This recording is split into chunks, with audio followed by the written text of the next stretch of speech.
morning. Good morning. What's happening, family? Welcome to the show. It is Michelle Bryant here at WNOV, 860 AM, 106.5 FM.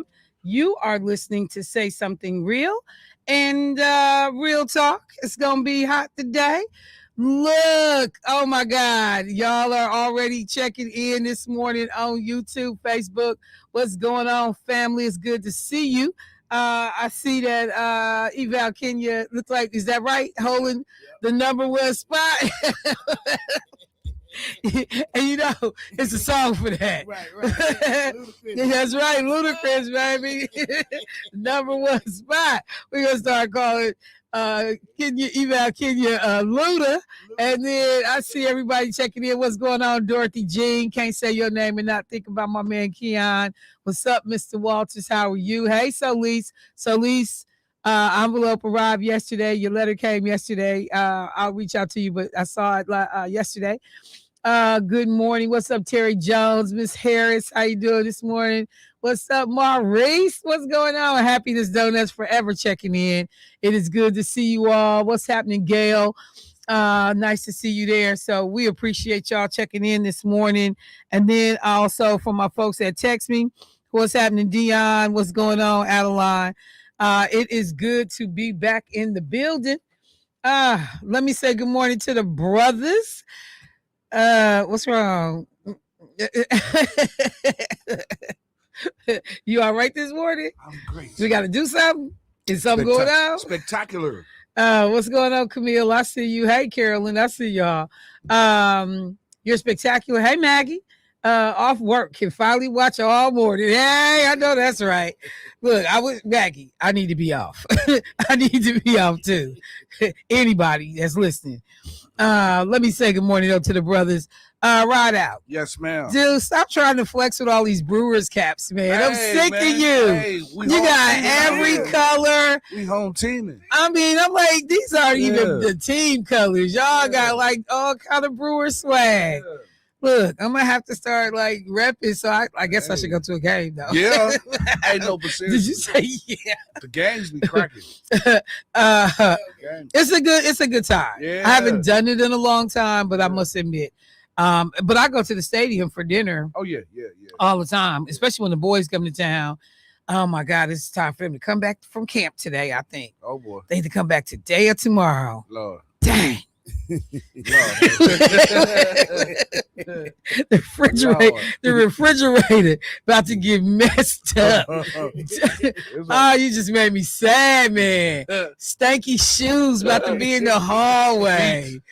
Feet, man. They gonna come downstairs itching and scratching. They ain't wash nothing. Opening the refrigerator door. You like, man, I'm telling you, your mama be like, did you wash your hands and face when you got up before you go in my refrigerator? The whole cleanliness is over. Stealing our computers to make music. Man. Okay, Jermaine, you made me sad. Okay. What I do? Because the Brewers reminded me of the stadium. That's where I take them. You know, it's all connected. But you good though, bro? Listen, Shell. It's a beautiful day in the neighborhood. It's a beautiful morning.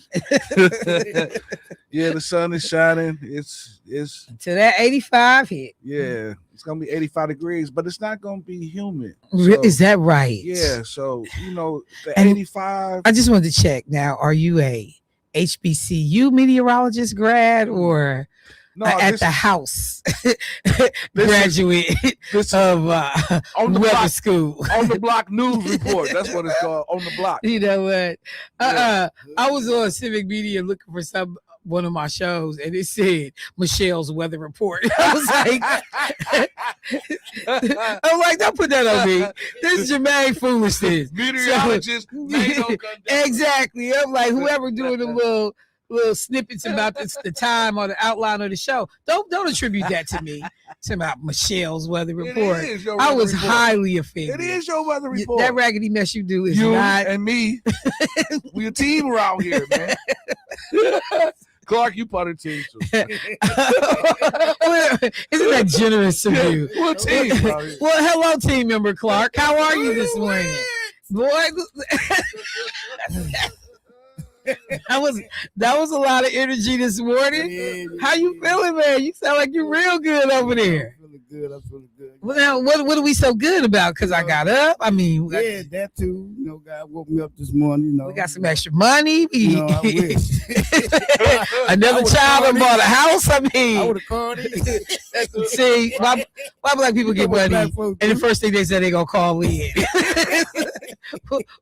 Why do we behave in that way? They get their income tax check. You know, we call in. No, we won't. No. That's on y'all. That is on y'all.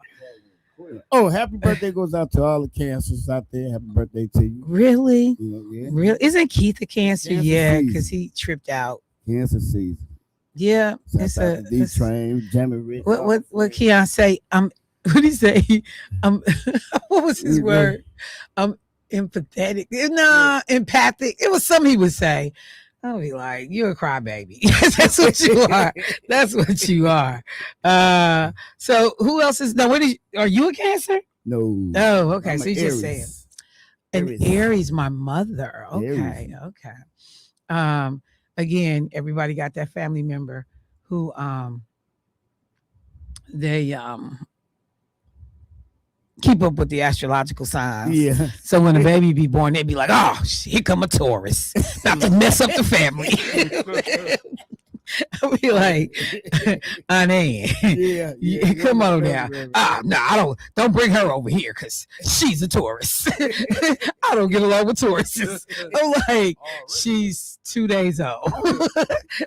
Yeah, keep her. Remember back in the day when they used to have them the zodiac sign you can put on your back of your window of your car. Okay, like the Cancer, and then so I saw it. Never did it. That was a different level. It was a dude down at Juneteenth this year had the hats with the big Leo on it, Aries on it. I was like, do people still rock them? Because I mean, it was like as big as your Brewers logo. Really? And he was selling them down not far from where we were by Rise and Grind. Yeah. Oh, snap. If I'm not mistaken, Rise and Grind's last day open is July 10th. For people that support that establishment. I think it is. I think it's Saturday. And they're going to do a big thing, spread, set it out. But if I'm not mistaken, I will find out. I told you all, and we talked about it a little bit on the show when we did the Juneteenth show from their establishment that they were closing.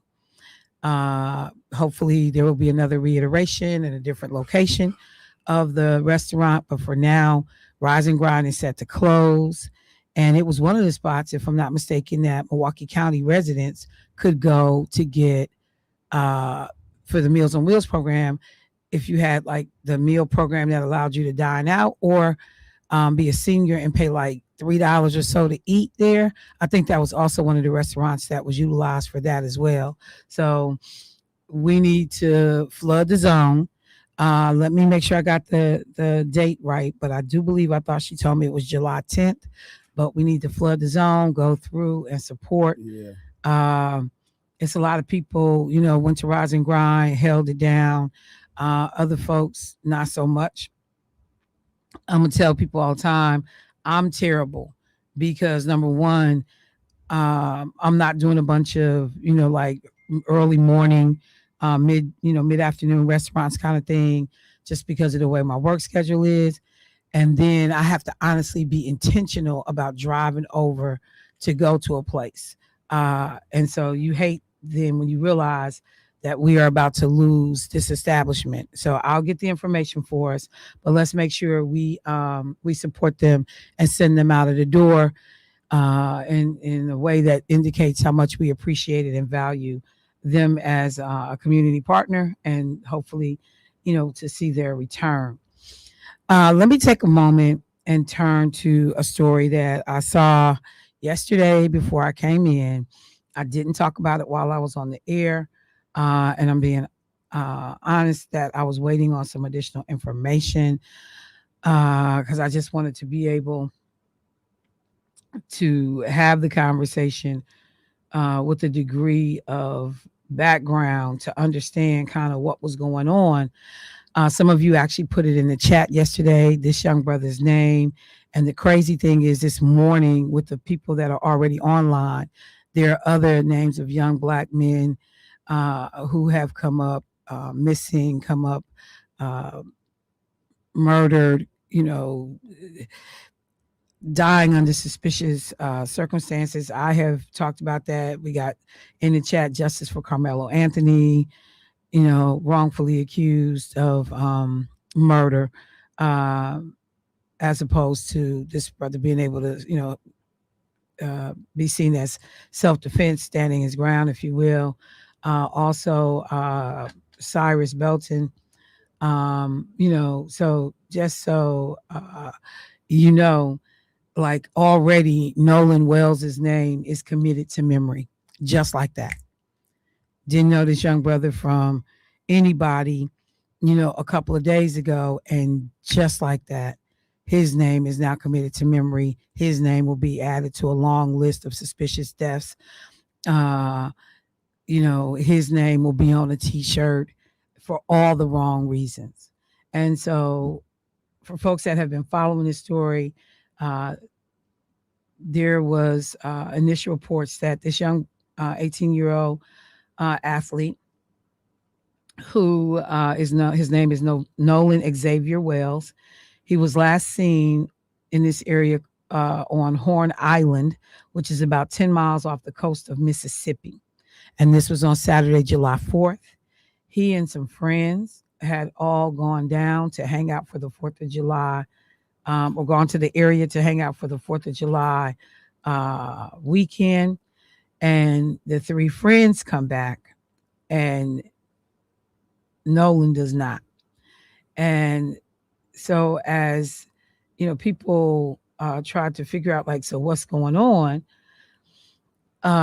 You had, at first it was kind of like silence coming from the three young men, and the three young men that Nolan was with. Nolan is African American. His three peers, white, and white teenagers or white young men, and very little was being said by them about where was Nolan. And then you began to hear a couple of things where they were saying that he started acting weird, and he told them he would walk home. And, but you see all the pictures, everybody's kicking it, having a good time. But then, he's acting weird. Well, what led up to the weird? Describe weird. What specifically was he doing? And so the parents, they reach out to local authorities when he does not return, and they, enlist a massive search to be able to try to find this young man. He went missing at 3 p.m. on July 4th. And there were a number of agencies that came together to search for him. July 5th, July 6th. They finally found him on yesterday. And but they had people that were out searching for him. They used planes, they used boats. The United Cajun Navy, they were out active, and they put out something on their Facebook page. We are actively engaged in the search effort for Nolan Wells alongside our public safety partners. So all of these folks are out trying to look for him. And they put the description out, 6 feet tall, 6 feet 1 inches tall, 180 pounds. They had the swim trunks, they had everything. The photos that you've seen of him sitting on the boat, sitting with his boys, all of that was out there. And there were, alerts being sent out left and right. So many people started to get the news, unfortunately, that a body had been found, and that his parents confirmed.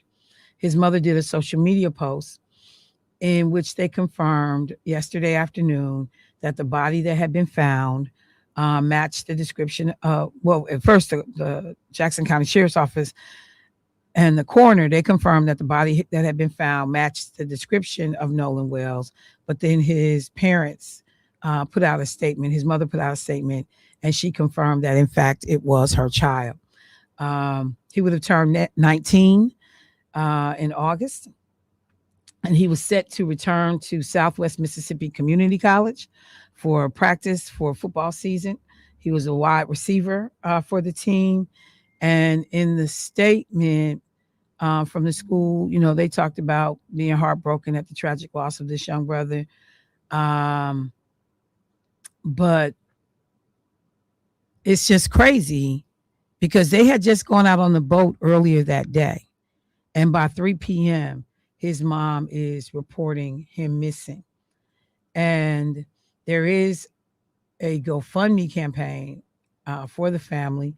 I'm not sure if all of this, you know, is needed to help with burial expenses or what's happening for this young brother, potentially legal fees as they try to pursue justice for Nolan. But one of the things that I noted when the mom put out her post, and she said, you know, please give us time and an opportunity to grieve. A lot of people blew right past that request on her social media page. They lit on that social media post. They lit the post up. And there was a obvious degree of frustration and rage and concern. And in some cases, you know, not outright attacks on Nolan's parents, but people who pointedly said, you know, we have to pay attention to who our children's friends are. Or, you know, a lot of people said, you know, y'all believe they friends, where we send our children, where they go to school, who we, you know, people talked about black flight from black communities, trying to make sure that they were around predominantly white kids and white schools because they thought better education, better access to resources, better opportunities. And so when I say I only saw one comment on her post that I took the time to scroll through and look at, and at some point I just stopped looking because it was so many. Only one comment in which one of the individuals said, hey, can we give this family a minute before y'all start going in? Can you wait? And at some point, somebody says, do you know how many names we can put up here with this young man's name? That this year, last year, the number of suspicious deaths, and many which will get attributed to a suicide, an accident. You know, to this day, that young black kid that was found dead, rolled up in a mat, and they said he did it to himself, is the most asinine thing I've ever heard. So I understand the level of angst and frustration that folks were voicing regarding the missing, this young man being found and the circumstances that may have led up to it. I think that the overt silence of the young men is very interesting and very telling to me. Like I said, I was waiting yesterday because I'm like, it's not enough to say right now other than he's missing. Didn't realize they were going to find his body yesterday. We got callers on the line. Let me get a couple in before I have to go to break. Hey, caller, what's happening? Good morning to you. It's Brian. I'm Legacy. Good morning, bro. How you doing this morning? I'm fine by the grace and mercy of Allah. Great. I was listening to you. And just so you know, when I get a greeting, I don't always remember the correct way to say it back, so I typically don't say it back. So just not disrespect. I just don't like butchering and making a mistake when I respond after getting the greeting in Muslim, the greetings. I just want to, be. I I ain't never thought that. No, I just wanted to make sure because for people listening too, because I just don't like doing it because I'm like I mess it up every time. But go ahead, bro. Hey, wait, you got us on speaker? You got us on speaker? Yeah. Can you take us off? It's hard to hear you. I never did this before. You know, I'm dumb. You know, how you complain about somebody? Hello, can you hear me now? Yeah, we good. My bad. I apologize. You're right. Somebody get mad for you not returning the greetings, you know, and they understand, you know, how our people have been here in America and how we've been reared up. You shouldn't get offended by that. So I don't never take offense to that because some people don't know how to say street. You know what I mean? So, but or spaghetti, or specific. You know? Yes, sir. Or what's that word that brother Ride Out you was trying to say? Calculation or something? You was trying to say. Anyway, my bad. Calculus. He was trying to say he couldn't say calculus. All right. This is my head is serious thing, but about the young brother Nolan, I saw that on the internet, and then they were talking about some other young black people, and this one brother was calling them like the token black friend or something like that. But I'm not saying that. What I'm thinking is that because I remember when I was in college, a bunch of Caucasian students, they invited me to go white water rafting with them, and I'm like black, and I wouldn't know about swimming. But I was like, look at me, I got nappy hair, and what looked like on a white water raft with a whole bunch of white people riding down bricks and mountains, and you know we hit a curve or something, right? So my mama told me this, and I'm gonna go with this. My mama said, "Don't never go nowhere with white folks where you can't be seen." You dig? That's what she said. All right. Thank you, bro. Appreciate the call. Got another caller. Let's get them in. Hey, caller, what's happening? Good morning, Michelle. Good morning. Okay, this is Annette. I recently lost my son, so I know what grief is. I lost him March 22nd of this year. Oh, please accept our condolences. Thank you. Thank you. God bless you. However, my nephew, Little Willie, we put out posts for him. He's down in Tennessee. We have yet to find him, and that was a year ago, or over a year ago, on Christmas Eve. He worked at Walmart. Yeah, you called us about him before. Remind people of his name, please. Yes, his name is Willie Chamberlain, and we put posts out. We used your radio station, Sirius XM, everything we could do. My sister and her daughter put out DNA to the detectives down there. And, you know, they found a lot of young men decapitated in Tennessee.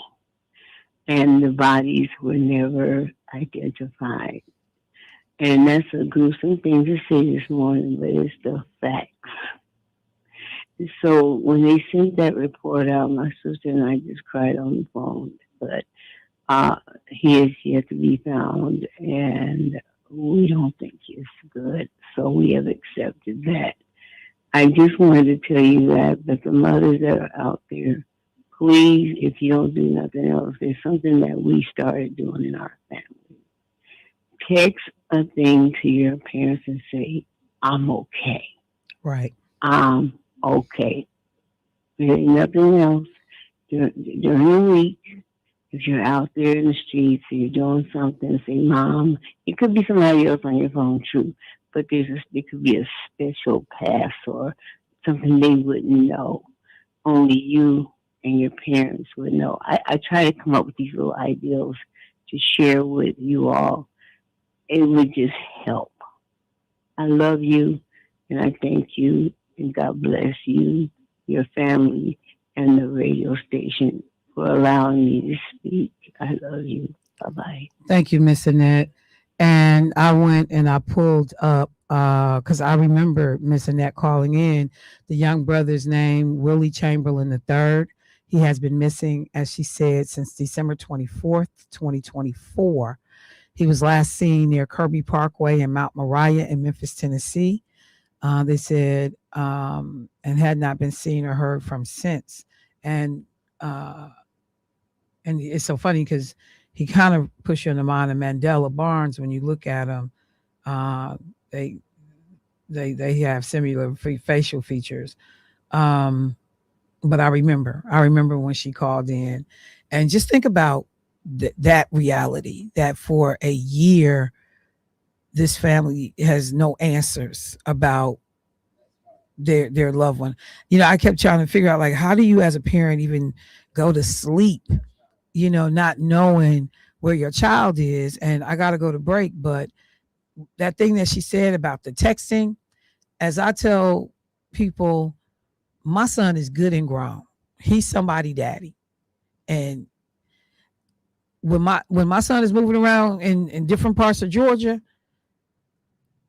because, you know, he's going somewhere here, goes an hour and a half this way, 2 hours this way. Hey, bro, check in along the way.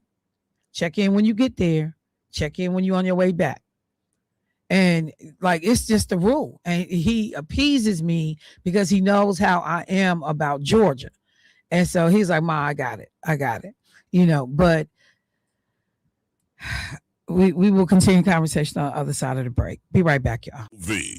All right, family, welcome back to the show. So I will take in this last caller, and then I'm going to switch gears. But if there's anyone else that wants to call in regarding the situation with this young brother, Nolan Wells, please feel free, even if I have moved on to a different topic. Again, I did commentary about this, you know, a few shows ago, in which the frustration of all of these African-American people, predominantly men, but the number of people that have died by suspicious circumstances, because, you know, already I was seeing something about potentially Nolan hit his head and blunt force trauma, and like he, you know, like some accident. Like, you're already starting to hear certain things kind of float around. But these three white friends are way too quiet for me. If my guy is missing, even if we fell out, I'm helping the search. I'm at the scene. You know, I'm saying, look, this is what happened and this is where he went. This is not something that I'm at the house while everybody out looking for a cat that was just out with us this morning. None of that makes sense to me. That other conversation that Black folks are having out loud now about, and that's why I said I held back, because you don't know the circumstances. I don't know exactly where this young man was raised. I don't know what school system he was educated in. I know where he goes to community college, but a lot of people made the assumption that because he was kicking it with three white friends, that this was one of the classic tales of the Black family moves to a suburban neighborhood, trying to get away from whatever it is, you know, in Black communities that they find to be, you know, not for them. And that people get comfortable and start hanging out with folks, and you know, you let your guard down and you end up in these crazy situations. I don't know any of that yet. I don't know anything about this family. I don't know where this child was raised. I don't know what the situation was.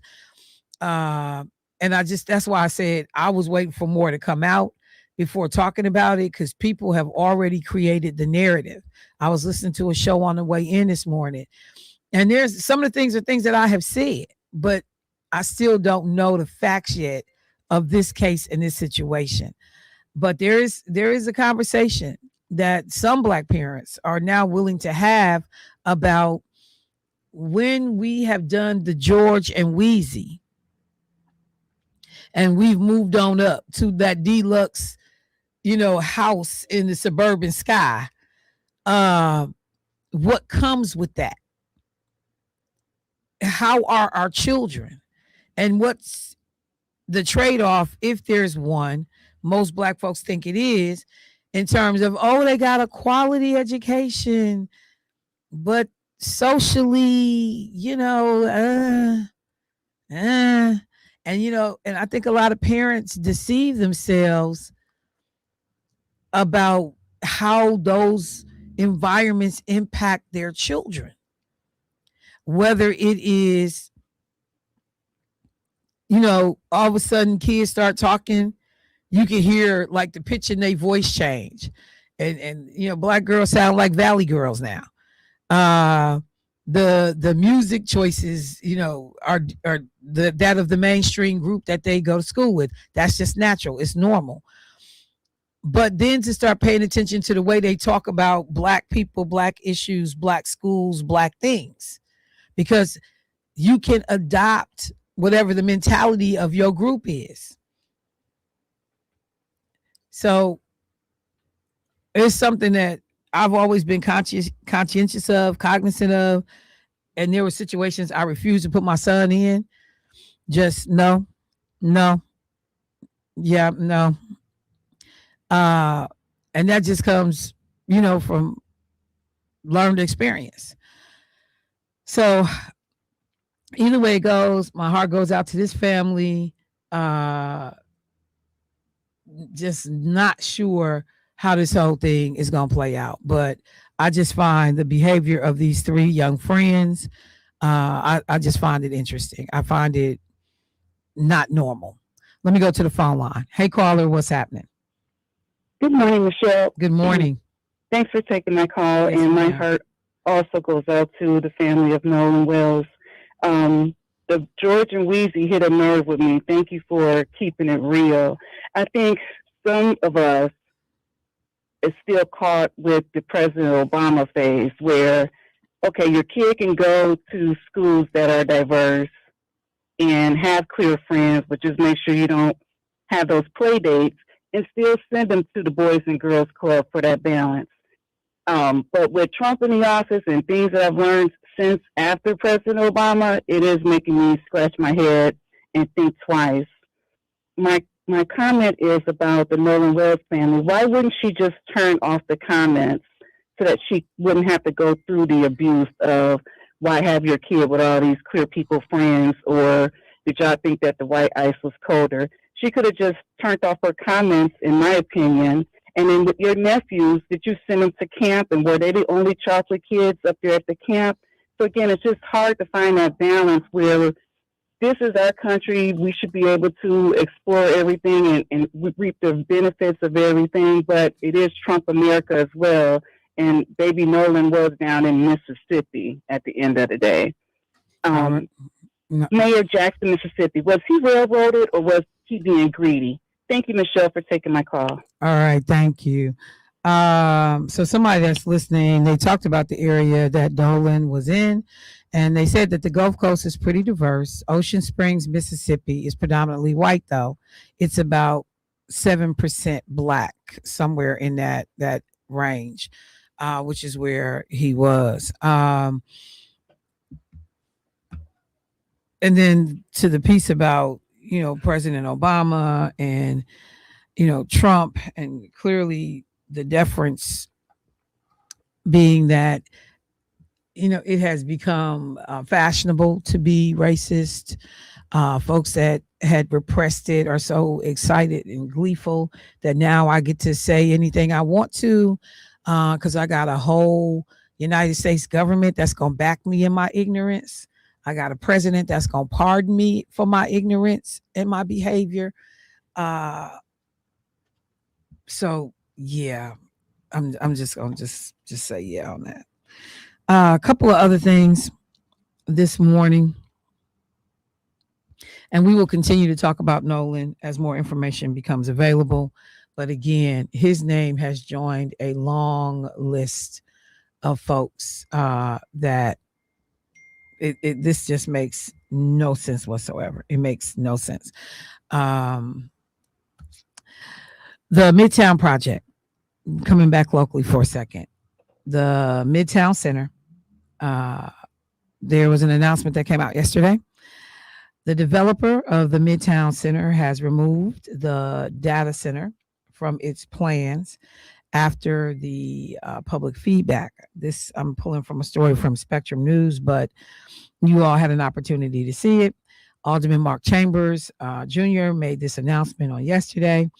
The computing facility, as they have called it, would have taken about 19,000 square feet of space. That's about 12% of the footprint of this project, from the former Walmart store, which is 160,000 square feet.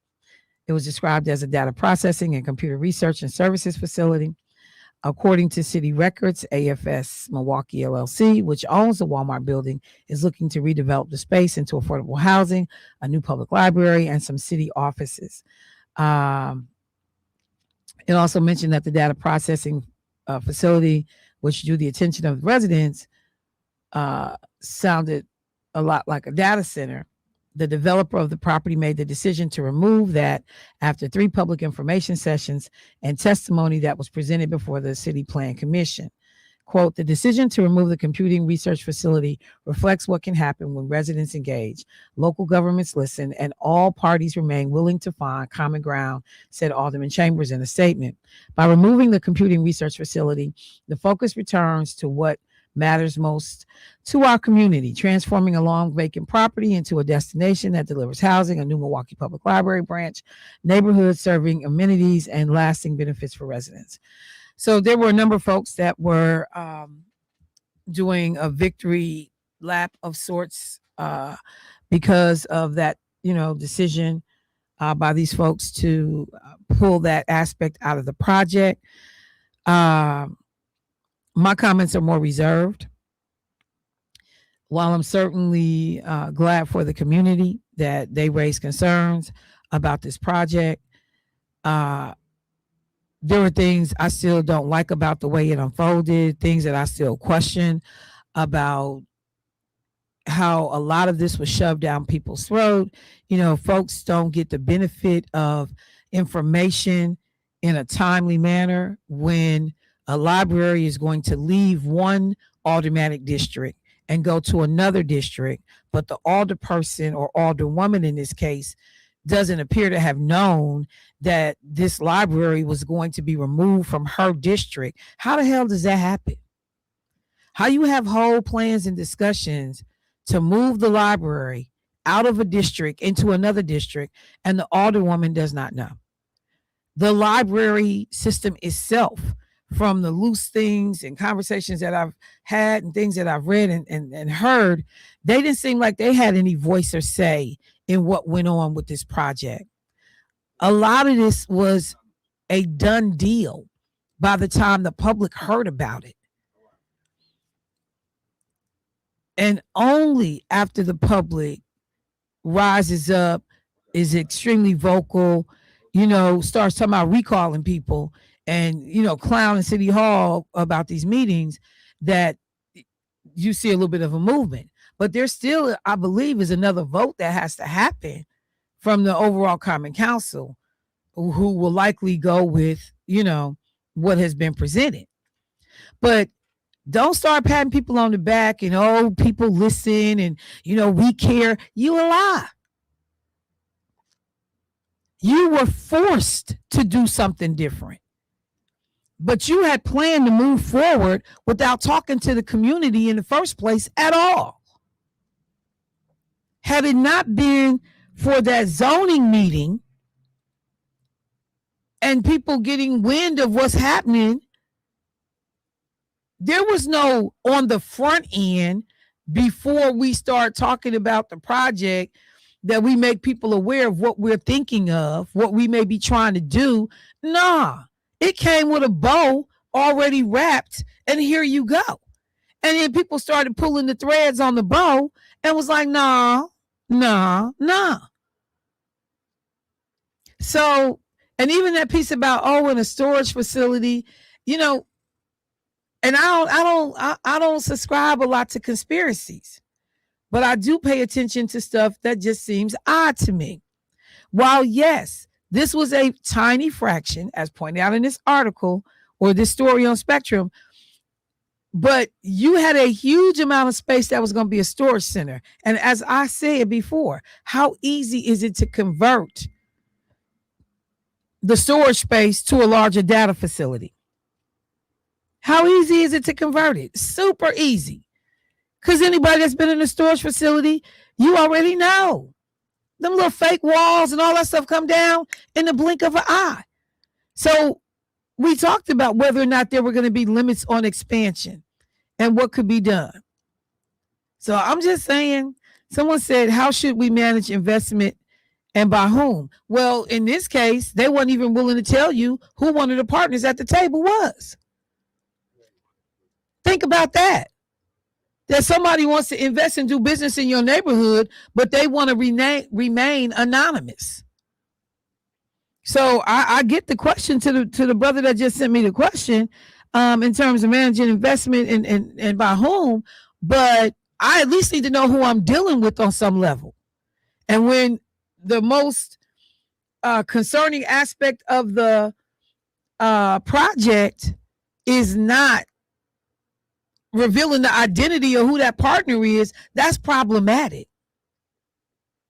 So, yeah, but hopefully, again, people appreciate you got to be engaged. You got to raise your voices. You got to be concerned. You got to show up. You got to keep up the pressure. Usually when you do, you get the desired outcome. This is a great example of that. But I still don't like how it was done. I'm not going to look away from the way it was handled in the first place. Let me go to the phone line. Hey, caller, what's happening? Hello? Hi, I have a question. I don't want to investigate. Hang on, it's hard to hear you. You got us on speaker or you muffled a little bit? Okay. Hi. Hi. I'm not on the radio in there. Yes, you are. Oh, I wanted y'all to check out for me. You know what? Your phone is going in and out. Do you have us on speaker? Yeah, I do, because I can't hear you if I don't have it on speaker. I mean, I'm not on the radio right now. Yes, ma'am. You're on the radio right now. Oh, I'm gonna have Jermaine just pick up and speak to you. Okay. Okay, hold on 1 second, Jermaine. Find out what's going on with her, please. So in any case, what we're now being told is that the Midtown development will move forward without the data center, and we'll continue to follow. We'll continue to follow the whole thing. Who is this? The property owner is Trent Overhue of Affordable Family Storage. And they said he previously told, and this was in our paper, the Milwaukee Courier, he was not building a data center at the site, but instead a smaller computing research facility that would house private tenants, with the first being in the medical field. But when the word spread, that's when folks start, asking these questions. And so at this point, he has said, hey, we'll pull this out. But we have been hearing stuff like the deal doesn't happen if that data/computing facility was not going to be a part of the deal. That's what people were saying. How much of that is true, I do not know. But I guess I'm just not huge on patting people on the back who tried to screw me in the first place. I'm just not. That's just me. But yeah, I'm not cheering for nobody. And I saw some posts on Facebook where folks was like, oh, we just want to thank, blah, blah, blah for doing. And I'm like, y'all need to quit. Cause see, don't try to handle me and force something down my throat. And then when enough sand gets raised about it that it makes the project uncomfortable moving forward, then gears get reversed, and now I'm like, oh, I just want to say you did a great job. Hell no.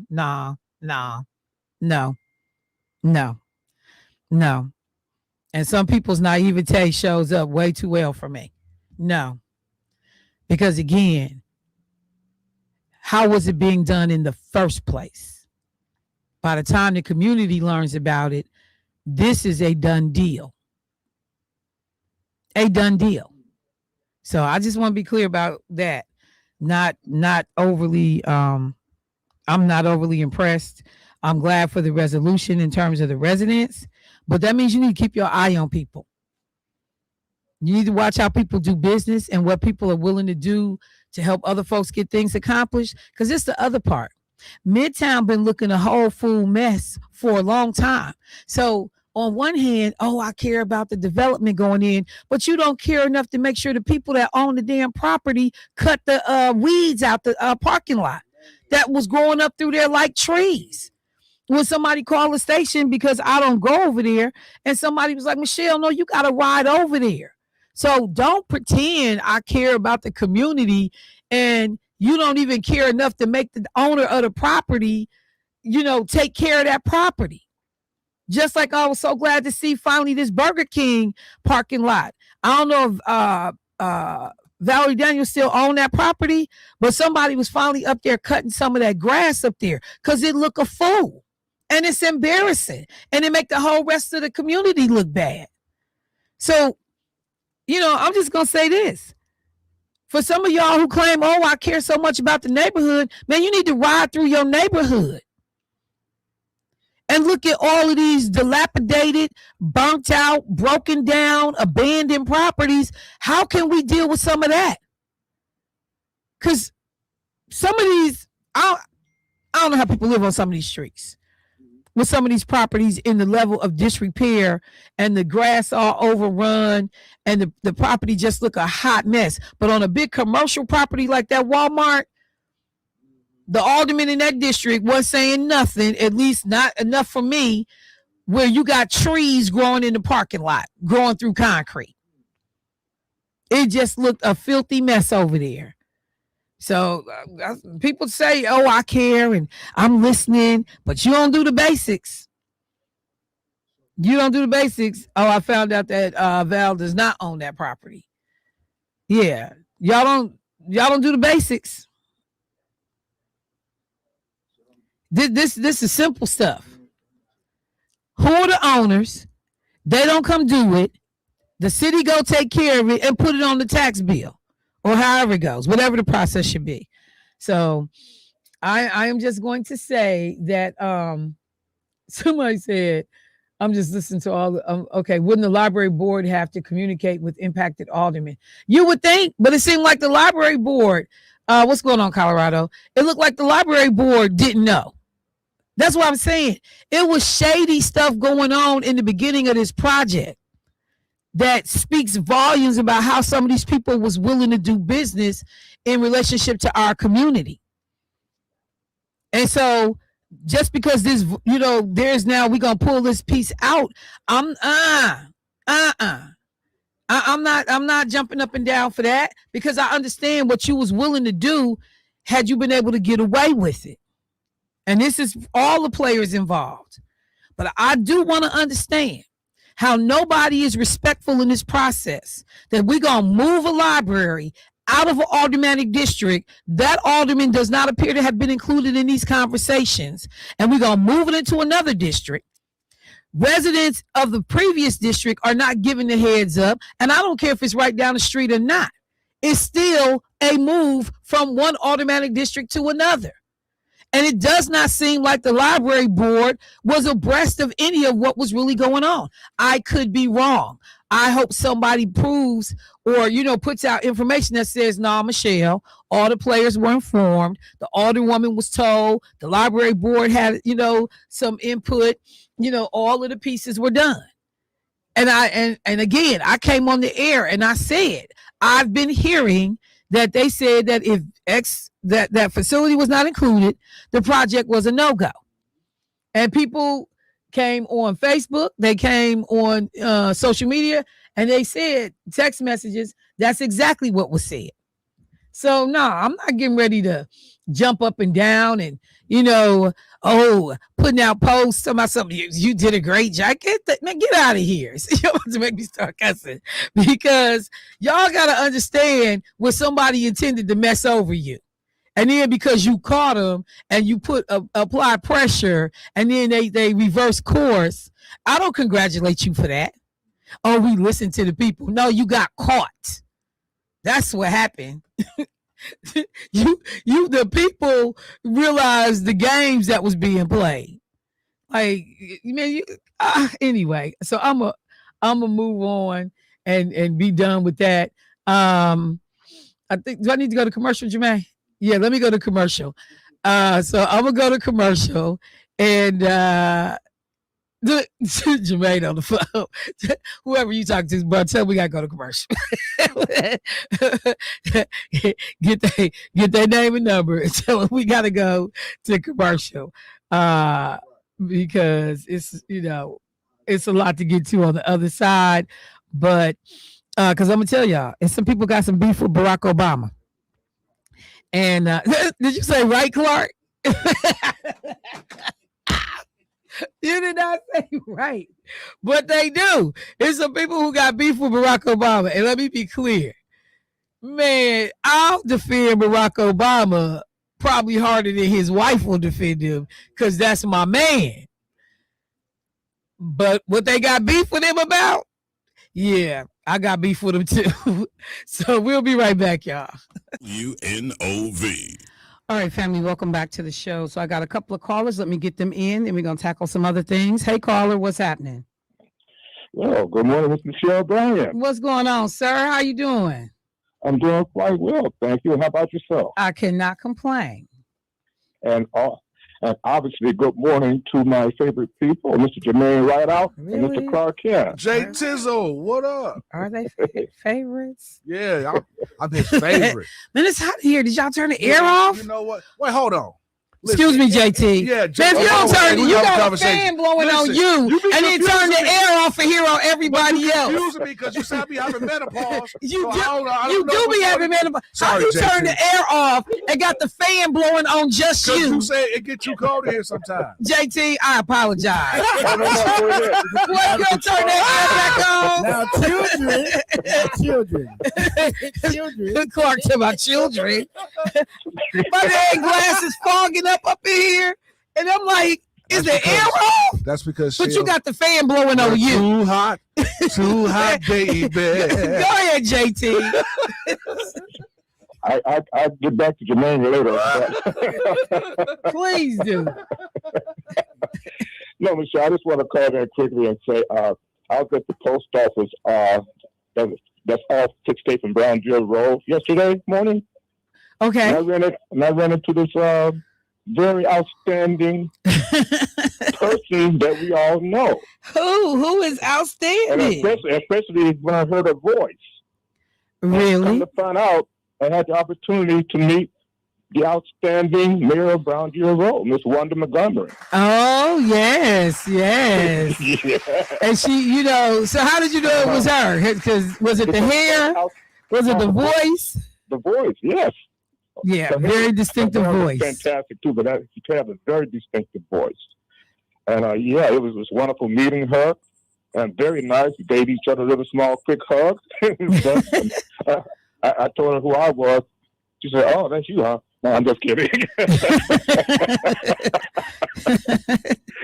But no, it was very nice meeting Miss Wanda Montgomery yesterday. Outstanding lady. Perfect. And Jermaine, I heard you called into L Sharpton's show yesterday trying to pretend you was me. What? What? Yeah, Jermaine's more telling than I thought. He called into L Sharpton's show yesterday trying to pretend he was me. So, Jermaine, you're a very talented young man. Well, I appreciate that. And now put the fan back on Michelle. Thank you, sir. All right, have a good day, All right, now I everybody. appreciate it. Let's go to the other caller. Hey, caller, what's happening? Good morning. Good morning. Anything that man touches, as Al say, turn to sugar and honey iced tea. Which man is that? Come on now, let me keep going. Wait, are you talking about the man who gave bad luck to the U.S. soccer team? You right about that. You right about that. The man who gave bad luck to the New York Knicks. And that dude, everybody and anybody. I said the soccer team first. Because if I really believe this is why we lost last night, because he interfered. True, because guess what? Because the dude they let come back, he didn't do nothing. Man, he was trash out there. He might have not even played. And he was a star. No, He was a star. And they didn't call your name not one time in the game. But you had like everything working against them, and then to add insult to injury, that last goal, it was just like, here you mother. Did you see him do the Trump dance? Yeah. I mean, like, and the whole world was rooting against us. Yeah. I was rooting against us. I know it was Americans that wasn't even sad. Like, you know what? That's what. Hey, that's karma, because you as a government official didn't have no business interfering in that game. I mean, in that call, no business. And they let you know one word can make a whole society of soccer crooked, as they call it now. Right. No, and I mean, like I said, it's already notoriously corrupt, but this just solidified it. But the idea that a sitting president would try to intervene, and I understand that it may have been done once before, back in the 60s. I got to go back and look at the timeline. But just the idea that I know about these things. I'm sorry, you play soccer, win. You refereed, win. Man, come on, man. Man, your wide body back ain't been in no soccer game. Now, you know he only got 10% body fat. Stop playing. Nobody knows. He weighs 100. He weighs 180 pounds. That's what his doctor said. That's what Donald Trump doctor said. I was to all the different other people, all the different countries talk about this. They were so upset about it. And then they're gonna say they're gonna throw this in here. Yeah, and he gets a fake Nobel Peace Prize. From FIFA. For they made it up. And he had the nerve to be standing there and somebody, this is a great honor. I just want to say thank you. They gave him a soccer ball. Yeah, like they gave him a gold-plated drink. That's crazy.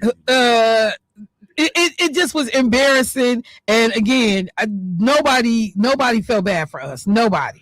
And you try to cheat to win. You try to cheat to win, and it backfired. Yeah. Because but I love it though, because he took credit for the whole thing. Yeah. I called. Yes, I did. I told him. So like you own all of that. Oh yeah. And no, did you see the speech before we say? But if we lose, I'm just going to say it's rigged, like the 2020 election. I did not hear that. Oh yes, he said that. He did not say that. Yes, man, this dude is the king of petty. Oh my Lord. What? Look it up when you get a chance. I will look it up. I will look it up. All right. He said if that happens, he said he's just going to say it's rigged, like the 2020 election. All right. Thank you, bro. I appreciate you. I just can't believe people follow this raggedy individual. Oh my God. That's how you know racism and hate will probably forever be in this world until whatever in the Bible is the coming and everything get blown up and toe up and we start over from scratch. It will because it is only that level of hatred and ignorance against other people that could allow you to follow somebody who is so morally bankrupt and so corrupt, and people who barely got teeth in their mouth sitting up. I support him. I love him.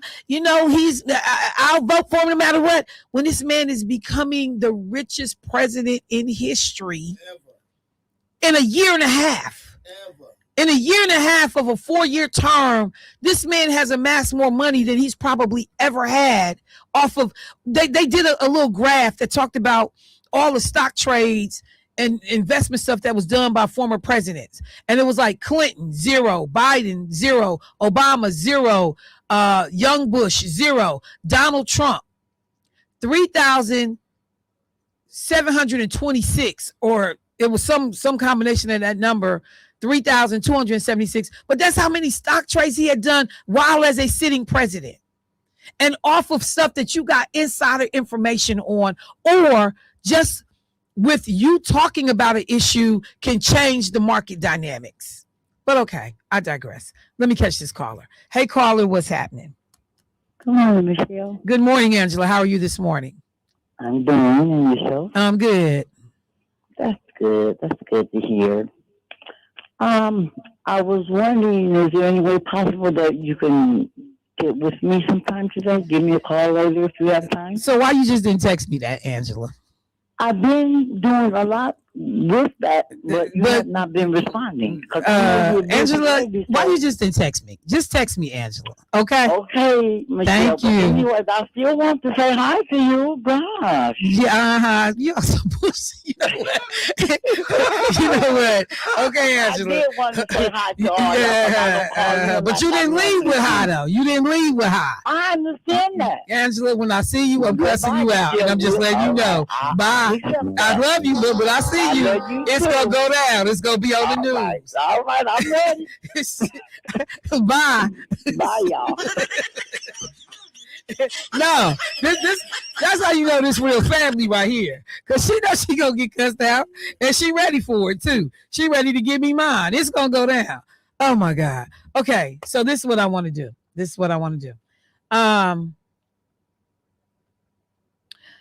First of all, to give respect and pay homage, there was a recent announcement that George E. Johnson has passed away.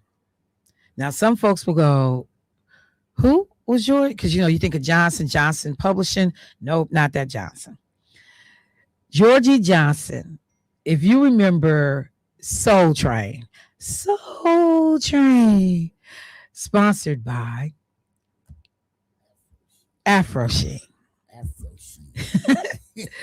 So, taken from the New York Times, George E. Johnson, a hair care magnate who rose from a sharecropper's cabin to found, with his wife Joan, what was said to be the first Black-owned company listed on a major American stock exchange, and who made a fortune on products like Ultra Sheen and Afro Sheen. He died yesterday in his home in Chicago. He was 99 years old. Ooh. His death was confirmed by his second wife, Madeline Murphy, Rab, who said the cause was respiratory illness. Long before sports figures, entertainers, and Fortune 500 executives commanded sky-high salaries, the Johnson Products Company, which sold Black hair care products and cosmetics, made its founder, Mr. Johnson, one of the nation's wealthiest African Americans. He also helped found one of the first and largest Black-owned banks, the Independence Bank of Chicago, where he served as chairman until it was sold in 1995. And for decades, Johnson Products indirectly influenced pop culture through its sponsorship and the nationally syndicated dance television show, Soul Train. Johnson Products originated in the laboratory of Samuel B. Fuller, a Black cosmetics entrepreneur, where Mr. Johnson worked after dropping out of high school. Up to that point, his experience, starting at the age of 9, when an aunt gave him a shoe shine box, had been menial jobs. Mr. Johnson started at Fuller Products as a salesman, quote, carrying the black bag, as he put it, though he initially found it distressing to peddle pomade and face powder amid urban deprivation. Quote, I had a problem with it unless I really needed the money, he said in an interview for this obituary. I would sell it like hell. After requesting to work indoors, Mr. Johnson created his first product, a hair relaxer for men he called Ultra Wave. With Mr. Fuller's blessing, Mr. Johnson teamed up with his wife and a barber to found Johnson Products in 1954. After one branch of finance company rejected his request for a business loan as a, quote, ridiculous idea. That's what the bank told him when he came in to get a loan. He had a ridiculous idea. Mr. Johnson secured, y'all, guess how much money? $250. He secured the $250 in seed money from another branch, he said, by saying he needed the funds to take Joan on a vacation to California. So a bank wouldn't give him a loan to start a hair care product company, but they gave him a loan to take his wife on vacation. The early financing troubles later inspired him to help start a bank. He found himself on the road again to peddle his product when his partnership with the barber soured. From his station wagon, he sold Ultra Wave and other products to barbers from the upper Midwest to Harlem. But he soon found that barbers were not loyal. They couldn't resist the next deal that came along, although it involved poor quality, cheaper stuff, is what he told the New York Times back in 1976. So he started eyeing beauty shops where he observed women using hot combs and mineral oils to straighten hair, a smoky and unhealthy process. He modified Ultra Wave for the women's market, creating Ultra Sheen, which he said reduced smoke by as much as 75% and could be used in the home. Sales took off. In the 1960s, the company had an estimated 80% of the black hair care market, and by 1970, it had an annual sales of $12.6 million. Today, that would be about $100 million. The company listed on the American Stock Exchange in January of 1971. Johnson Products spent heavily on advertising in its heyday, $5 million in 1975, which is the equivalent of about $31 million today, and was the first black-controlled company to sponsor a national television program, Soul Train, which aired weekly. How long was Soul Train on? 35 years. Yeah. Soul Train went off in 2006. Johnson Products is not related to Johnson Publishing Company of Chicago, which I have talked about before, or Robert Johnson, the co-founder of Black Entertainment Television. Cultural and regulatory challenges and even severe weather exacted a toll on Johnson Products, which was struggling for survival by the late 1970s and posted its first loss in the mid-1980s. The company, which relied on straighteners, was late to adapt to the growing popularity of Afro hairstyles in the 60s. Near the end of that decade, its reformulation of Ultra Sheen as Afro Sheen resulted in poor product for long curly hair, Mr. Johnson acknowledged. So it goes on. It's a lengthy piece in the New York Times, but just think about that this brother, a product that we've all used, becomes a millionaire. How many black-owned hair care companies are there today? And who are we as black folks making rich off our hair care products? I'll be right back. WNOV. All right, family, welcome back. So I said I wanted to take a couple of minutes just to talk about a recent tit-to-tay involving former President Barack Obama, in which there have been some folks that were unhappy with some words that he used in talking about the founding framers of the Constitution, former President George Washington. And let me frame it out this way. So last week, what was that? No, it might have been yesterday. A court came in and made the decision that Donald Trump, who had put up these panels in Philadelphia near the site of George Washington's house in Philadelphia, and it was some revisionist history about George Washington, the 9 enslaved people that lived in the house with George Washington. There's a story about one woman who escaped, and George Washington went to his grave trying to recapture this black woman into slavery. That's how hell-bent he was on black people being enslaved. The number of enslaved people that he owned, just the whole 9 yards. And so Donald Trump took down panels that were put up in 2010 to talk about George Washington and this historic site, and replaced it with stuff that was much more friendly to the telling of history in the way white revisionists want history told around the issue of slavery. And so, there were court cases, and finally a 3-judge panel has ruled that Trump can put the panels back up. That if this is the lie he want to tell, I guess he gets to tell it. And this is, again, rooted out of this executive order where Trump talks about anything controlled by the federal government in relationship to historic sites. They cannot say anything that disparages Americans past or living. So you can't say that George Washington, I guess calling him a slave owner was disparaging. So we can't tell the truth because, it would impede how people see us. It would, from being these superior beings. And so this 3-panel set of judges in the third circuit of appeals, they conferred and said, yeah, he can put it back up. So the controversy, Barack Obama's interview with this journalist, Michelle Norris, and he talks about how he sees the founding fathers or founding, framers of the Constitution, whatever. And he says that George Washington, and he acknowledged that he had moral failings, recognizing their profound, deep flaws, but that doesn't diminish the historical achievements. And he said that he was a great admirer of George Washington. I'm not going to play it just because of time. He was a great admirer.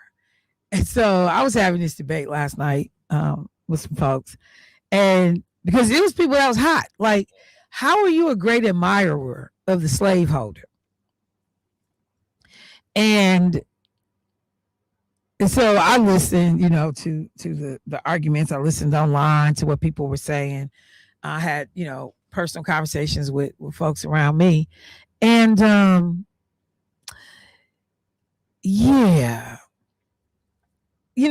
because I had this moment where after Bill Cosby got accused of all of the stuff that he got accused of, convicted of, the whole 9 yards.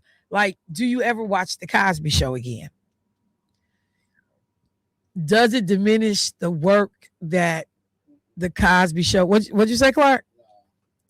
No, what? It doesn't diminish it. And why do you say that? I mean, because it still show him as a, as a good father, a family man. And that's his past life. That's not what he's doing now. As the show. I can't get it out, but what I'm trying to say is what he did in the past on his life, private life, shouldn't have nothing to do with the show. Okay. That's what I'm trying to say. So that was one of the, as people try to relate this to modern day, and I know that I have definitely tried to be someone that I look at the totality of your life, not this bad moment or this set of circumstances. I try to look at the totality. In terms of George Washington and slavery, and whether he was brilliant academically in helping to frame the Constitution, I'm never going to be on record talking about I'm a great admirer. And I'm never going to talk about slavery as a flaw in his character. Flaw for me just is not a strong enough word to capture the depravity of slavery. The fact that this man would pull the teeth out of enslaved people to put in his own mouth for dentures. How disgusting are you? That you take the healthy teeth out of another individual to make false teeth for your raggedy mouth. So you hate black people, but you want their teeth in your mouth. Like, you just, you can't make it make sense. I don't care. You want to sleep with these folks, but you hate them. You want your babies to be breastfed by black women, but you hate them. And so, I had to tell somebody, I said, man, I love Barack Obama to death and back. But just like that moment with Angela, me and Barack gonna have to fight about this. Because no, bruh, I can't never imagine a Jewish person saying I'm a great admirer of Hitler. Like, I just can't. And while, we can talk about extremes, but the man to his dying days was trying to keep people enslaved. So yeah, you understood some big picture things. So can I say I respect the work, or the contributions in this area were significant? I might say that, but no, I'm never gonna be on record as saying I'm a great admirer of the slaveholder. I just can't do it. I can't make them two things line up and make those two things work. Let me go to the phone line. Hey caller, what's happening? No, I can't. Oh, that's for it. I got it. So, I just wanted to flag that because a lot of people are upset. They've been going back and forth. And it's some people like, you better not say nothing about Barack Obama. I'm one of them people. I am one of those people. Do not say nothing about my man. But on this one, and that's what families do. Families disagree. Nobody is supposed to think like everybody else thinks all the time. I want to be clear about that. So you know what? Let me just say this. Let me just say this too. Let me switch gears. Two things before I get out of here. First of all, for the young or for the Black athletes that have used their platforms, 5 Milwaukee high school basketball players have been talking about the impact of gun violence on Milwaukee. Jaylen Brown, Rashad Davis, Michael Rogers Jr., London Hollins, and Deuce McDuffie. Man, when I tell you I love the name Deuce McDuffie, when I tell you I love that name, man. They are the 5 faces of Playmakers for Peace, a new gun violence campaign launched in June by community activist Tiffany Yvonne. This sister is originally from Chicago. She's organized similar initiatives around violence prevention and for youth here in Milwaukee over the years.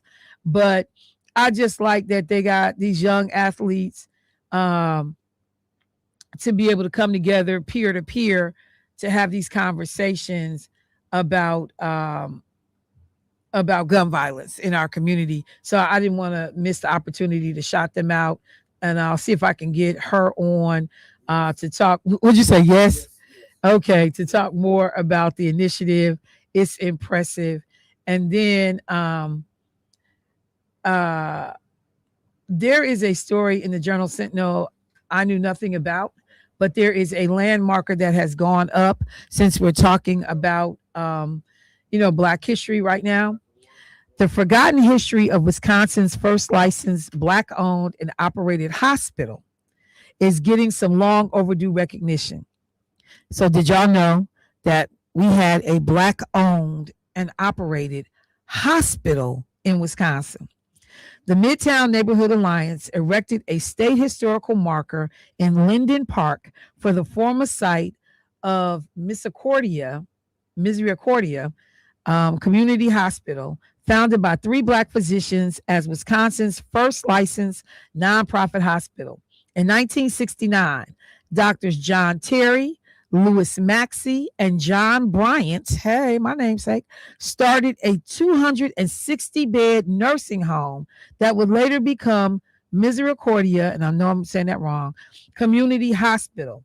But the hospital, housed in the former facility operated by the Sisters of Misericordia, did more than provide medical care for Central City's residents. It opened doors to Black doctors and nurses who weren't allowed to practice medicine in white hospitals. This is in 1969. It also provided dignified health care to the city's indigent population who faced medical redlining after the county-run hospital closed. These doctors knew the importance of having medical care in the community, especially for Blacks who were getting poor treatment in segregated hospitals. And so just understand that there is now this marker in Linden Hill, a site of African-American resilience is what the placard says. I wish I had known about it. I certainly would have tried to be there. I'm definitely going to make it my point to go and visit this marker. See if I can take a picture with it. But there are tons of facts. It's in the Journal Sentinel the Journal Sentinel today. It's a long article, so I can't read it all before I got to get out of here. But there are folks that are mentioned who talked about this is where they had their first job, graduating in 72 and being able to work, in a Black owned and operated hospital and what that was like. They have people that were actually, employed there that were a part of this. So it just, the history we don't know. I hear about all of, like the building we're in is historic, but just so you know that there is this new piece of history that many of us are not familiar with. But these three Black doctors, all members of the Cream City Medical Society, were at the forefront of creating this. And I had never heard of Dr. Maxey, Dr. Terry, or Dr. Bryant. I had never heard of them. And so then now I got all of the questions.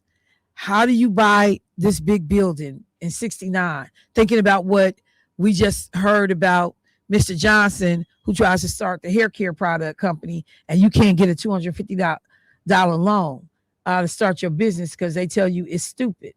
But this is so cool to know that Wisconsin was a part of this movement around the country, that Black people started their own hospitals, started their own training, places for Black doctors and nurses.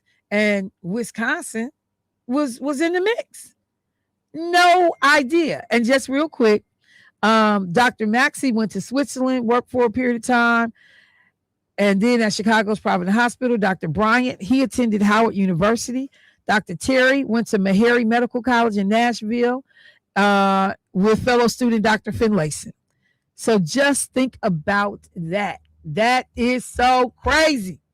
It is so crazy that and HBCUs, and they having the roll call tomorrow night. I'm gonna remind people down at the Performing Arts Center outside, but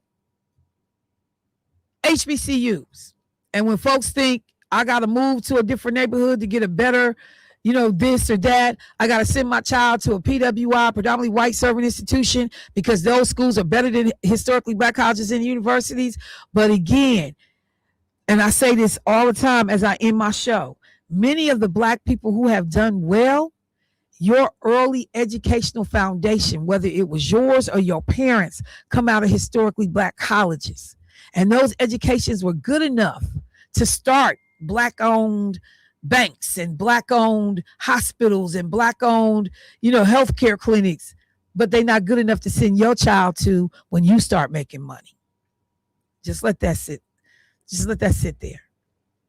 Just let that sit there.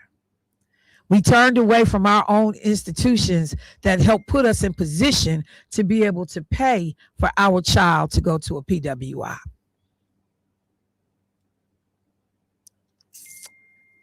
The schools that helped create the income, buy the house, build a home, to do all of the foundational stuff. But now those schools are not good enough for your children because we've been told they're second tier. All right. That's the show. Bros, I appreciate y'all. Family, I'll talk to y'all tomorrow. Peace.